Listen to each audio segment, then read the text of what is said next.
Bismillahirrahmanirrahim. Assalamualaikum warahmatullahi wabarakatuh. Alhamdulillahi rabbil alamin. Wa bihi nasta'in ala umuri dunya waddin. Sayyidina wa habibina wa syafi'ina Muhammadin wa ala alihi wa sahbihi wa barik wa sallim ajma'in. Rabbi shrah li sadri wa yassir li amri wahlul 'uqdatam min lisani yafqahu qawli. Amma ba'd. Bapak Ibu sekalian, saudara-saudaraku sebangsa setanah air, kita saat ini berada dalam bulan Ramadan. Bulan Ramadan sering kita sebut sebagai Syahrus Shiyam, bulannya orang-orang yang sedang berpuasa. Bulan Ramadan dijuluki pula sebagai Syahrul Quran, bulan di mana Al-Quran diturunkan. Dalam sejarah peradaban Islam kita ketahui bahwa Rasulullah SAW menerima wahyu Al-Quran pertama kali pada tanggal 17 Ramadan. Rasulullah pertama kali menerima wahyu yaitu surah Al-A'la ayat 1 sampai dengan 5. Allah Subhanahu wa taala berfirman, A'udzu billahi minasyaitonir rajim. Bismillahirrahmanirrahim. Iqra Bismi rabbikal ladzi khalaq, khalaqal insana min 'alaq. Iqra wa rabbukal akram, alladzi 'allama bil qalam, 'allamal insana ma lam ya'lam. Iqra, bacalah, bismi rabbikal ladzi khalaq, dengan nama Tuhanmu yang menciptakanmu. Khalaqal insana min 'alaq, menciptakan manusia dari 'alaq, dari segumpal darah. Iqra wa rabbukal akram, bacalah dengan nama Tuhanmu yang maha mulia. Allazi 'allama bil qalam, 'allamal insana ma lam ya'lam, yang telah memberikan pengetahuan kepadamu, mentransfer pengetahuan kepadamu dengan qalamnya, dengan penanya, yang menjadikan kamu tidak tahu menjadi tahu. Ayat pertama yang diwahyukan kepada Rasulullah SAW ini mengandung esensi bahwa Al-Quran bukan sekedar mengandung aspek-aspek ketauhidan atau transidental yang bersifat ilahiyah semata, tapi Al-Quran adalah gudang dari ilmu, pengetahuan, dan teknologi. Saudara-saudaraku, Bapak Ibu sekalian sebangsa setanah air, Al-Quran adalah gudang dari ilmu pengetahuan. Para saintis pernah berdebat soal di mana poros utama tata surya. Pada sekitar tahun 700 Masehi, seorang ahli bernama Ptolemeus mengeluarkan satu teori tentang geosentris, di mana bumi adalah pusat dari tata surya dan matahari, bulan, dan seluruhnya mengitari bumi.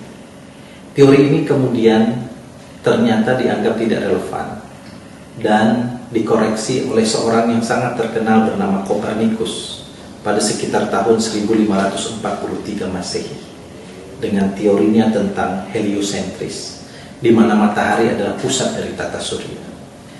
Teori dari Kopernikus ini dikeluarkan 900 tahun setelah Al-Quran diturunkan. Padahal Allah Subhanahu wa taala dalam surah Yasin ayat ke-38 berfirman, A'udzu billahi minasyaitonir rajim. Wasyamsu tajri li mustaqarrin laha. Zalika taqdirul azizil alim. Dan matahari berputar pada porosnya, dan itulah takdir yang diciptakan oleh Allah, Tuhan yang Maha Esa. Bapak Ibu sekalian, saudara-saudaraku sebangsa dan setanah air, dalam konteks kebangsaan dan keindonesiaan, Al-Quran adalah panduan bagi the founding fathers kita dalam penyusunan falsafah kebangsaan, terutama Pancasila. Kita ketahui 17 Agustus 1945 proklamasi kita bertepatan dengan tanggal 9 Ramadan 1364 Hijriah. Keesokan harinya pada tanggal 18 Agustus 1945 sidang kedua PPKI merumuskan Undang-Undang Dasar 1945 dan menetapkannya sebagai dasar negara.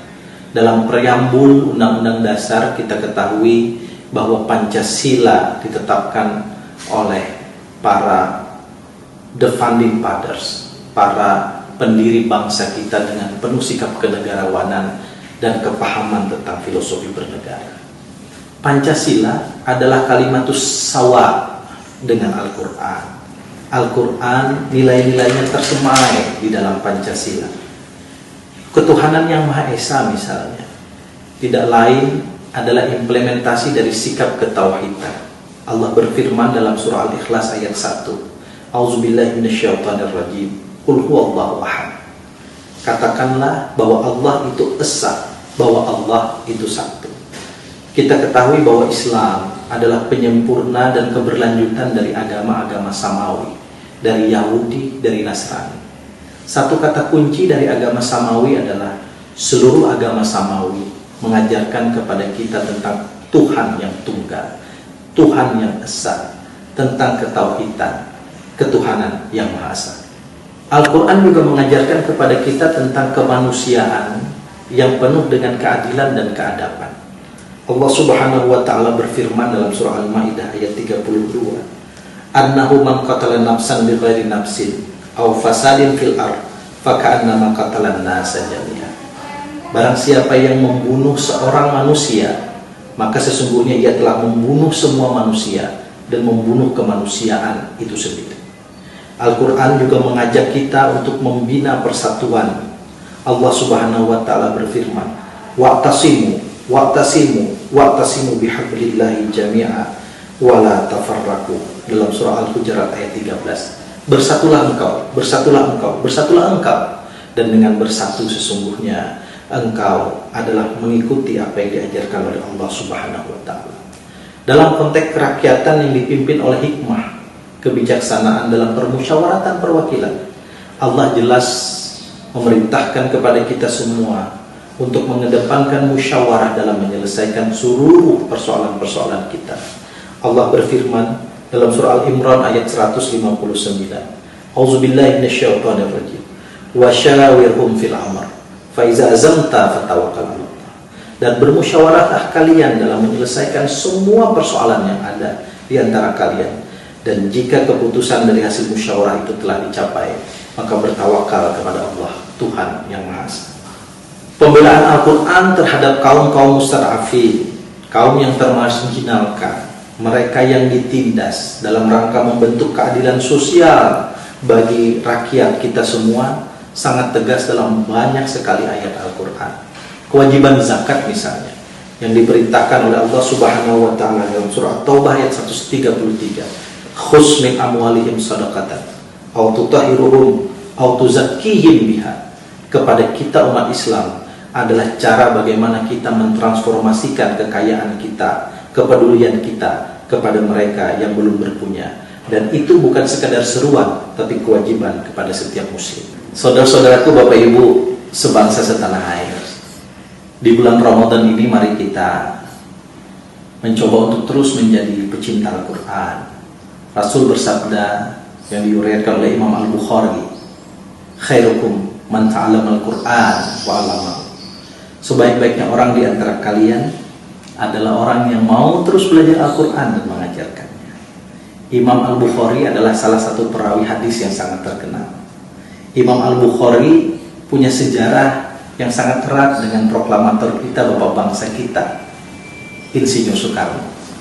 Satu ketika di sekitar tahun 50-an akhir, Presiden Uni Soviet ketika itu mengundang Bung Karno ke Soviet. Bung Karno menolaknya dan akan mewujudkan keinginan itu dengan satu syarat: jika sang Presiden Uni Soviet mampu menemukan makam Imam Al-Bukhari.